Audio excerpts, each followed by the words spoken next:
there's been this push towards value-based care. Yeah. And the thinking that maybe this is finally the way to bend the cost curve. Yeah. And you've embraced this as a Yeah. company, and you've been willing to price based on value. So tell me, what have been some of the challenges in moving to that model in a world where the incentives for the payers and the providers may not be completely aligned, depending on whether they're value-based or fee-for-service based?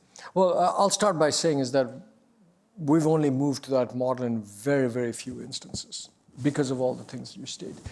But I'll tell you also that we've learned a lot about what it takes and what's important and how you do it and who your partners have to be.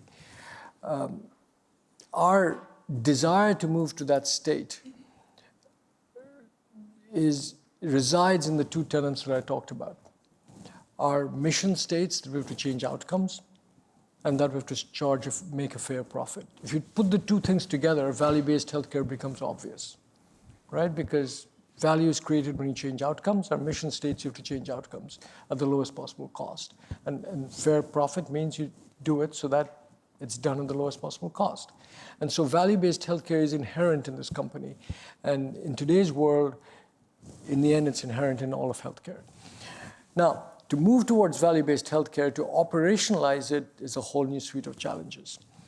And over the past many years, we've learned that to operationalize value-based healthcare, one has to think about healthcare in a granular fashion, which it is, because, you know, a treatment for a cardiac problem and the expertise that's required for a cardiac problem is completely different from, you know, orthopedics or a pain or some other problem like that. In fact, even in cardiology, there's a big difference between what is called interventional cardiology, which looks at the vasculature, or electrophysiology, which looks at the electrical system, and those two disciplines are completely different.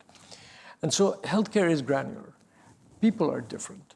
You know, a treatment that may apply to a certain person with the same condition may not necessarily apply in the same way to another person. And so it is a granular subject, so you got to define, you got to understand that.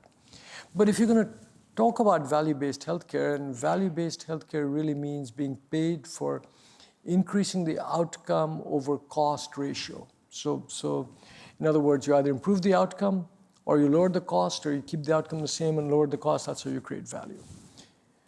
And if you're going to create a business model around that, well, you've got to start with the first question is, can you actually define the outcome? What is the outcome? That's the first question. Second, in a clear fashion on which you'll actually get paid for. So it can't be some fuzzy thing like people filling forms out.